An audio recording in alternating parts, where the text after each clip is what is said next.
Hello everyone.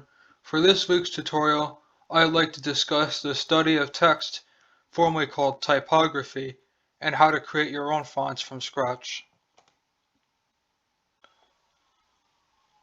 Note that even though I'm teaching this for the Game Design Club, typography can be used outside of games as well, such as in web design.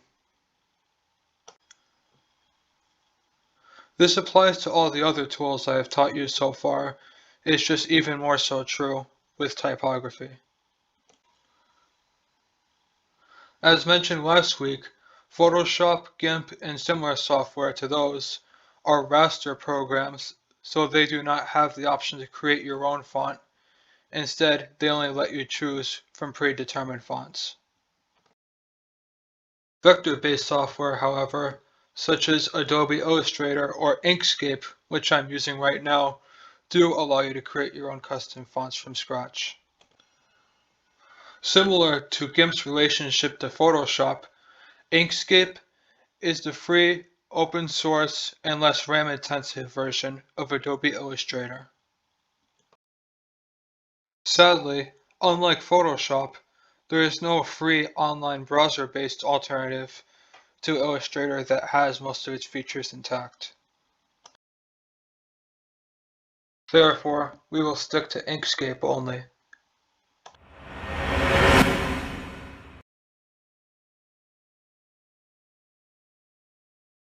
The specific steps you would take in Inkscape is to first click Text, and then SVG Font Editor. As you can see, the SVG font editor takes up the right-hand side of the window. To create your own custom font, click New, and Font 1 should appear at the top. You can double-click this Font 1 to edit the text so that you can give your font its own name.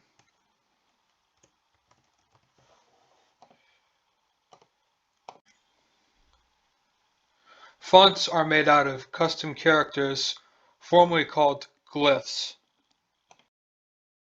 When you create your own custom font, the first tab that shows up is the global settings, but you'll see the tab next to it is called Glyphs. Because we created a font that is blank, we have no glyphs right now, but we can change that by clicking Add Glyph.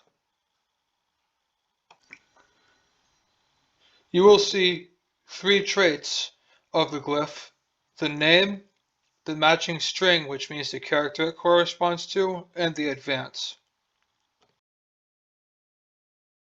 For now, we will only give the glyph name and the matching string importance and ignore advance. Although you can give your glyph any name you like, it is conventional to give it the name of the letter you want to correspond it to make it organized. Like so.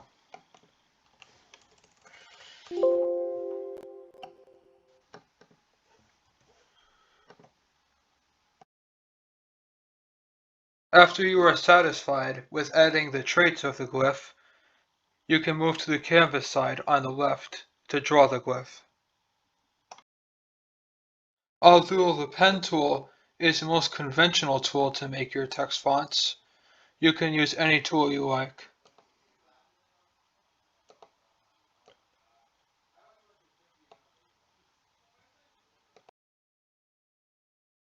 Once you are satisfied with the glyph you have made, you can click Get Curves from Selection.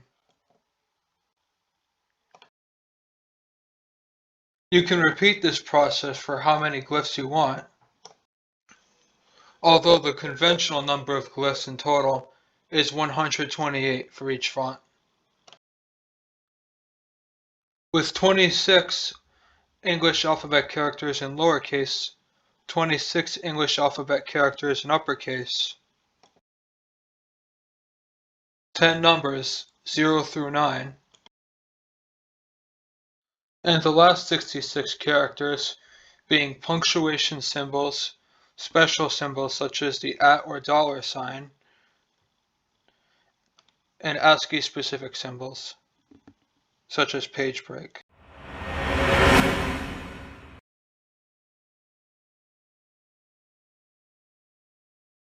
Even though the process for creating 128 glyphs is pretty intensive, it is only a small part of creating the overall font. In particular, if you go back to global settings, you'll see a bunch of attributes, which we skipped before, but we can go over more in depth now. The first option is horizontal advance, which determines the amount of space each letter takes up. You may remember how there is an advance option on individual glyphs as well, which does the same thing, but just on a more case-by-case basis than for the entire font. The horizontal origin for X and Y determines the offset origin along the X and Y axes for the entire text.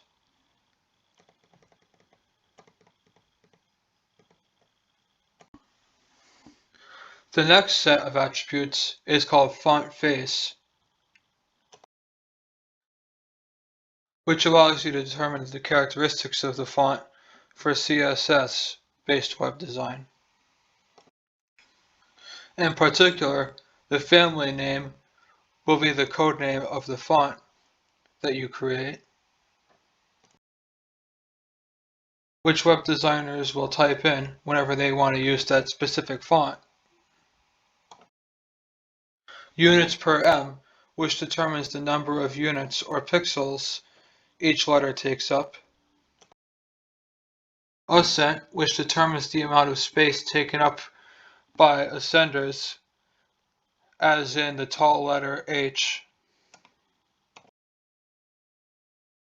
Descent, which determines the amount of space taken up by descenders, such as the tail on a G or J. Cap height, which determines the height of capital letters above the baseline. And X height, which determines the height of lowercase letters above the baseline. The last thing I'd like to discuss about typography is kerning, which determines the evening of the space between each letter. In particular, you will see an option for the first glyph and a second glyph because kerning is often done between two letters at a time. Once you specify the first and second glyph you want to pair up, you click Add Pair to make it official. The kerning slider at the bottom should determine how much space is given between the two characters specified in the pair. Note that to make a good-looking font, you have to give different pairs different kerning values because different letters have different sizes, usually. For example, the space between a J and a K in lowercase would be much bigger than the space between an M and an N in lowercase, due to the fact that the K has the two tails on the right-hand side.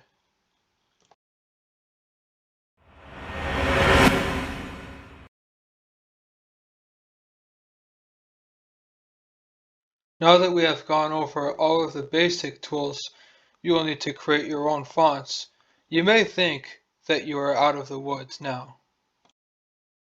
However, if you were to save the font you had created, you would not be able to use it anywhere because it is only a scalable vector graphic, or SVG, file for short. However, if you were to leave Inkscape and go to an online SVG to TTF converter, you would be able to convert your scalable vector graphic to a true type font, or TTF for short, which is what Windows, Mac, and Linux software all use to recognize fonts. Although there is software that you can download to your desktop that serves a similar functionality, It is generally not necessary to use such software because of the existence of many in-browser converters. Once the converter website has converted your font to a TTF, you should save it to your fonts directory, which on Windows is as easy as going to your C drive, then Windows, then Fonts. Once you have officially saved the TTF in your fonts directory, it should come up in any software you use that uses fonts, such as Photoshop. During next week's tutorial, we will move back to Photoshop.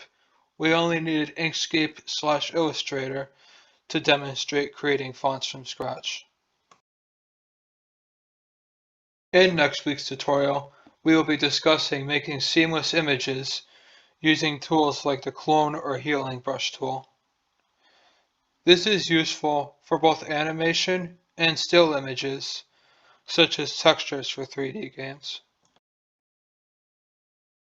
We will also be discussing making palette images rather than red, green, and blue channel images like we have been doing so far, as this is a prerequisite to making a GIF file. Don't forget to subscribe if you found this video informative, and make sure to visit the other tutorial videos and follow me on either Facebook or Twitter for more content.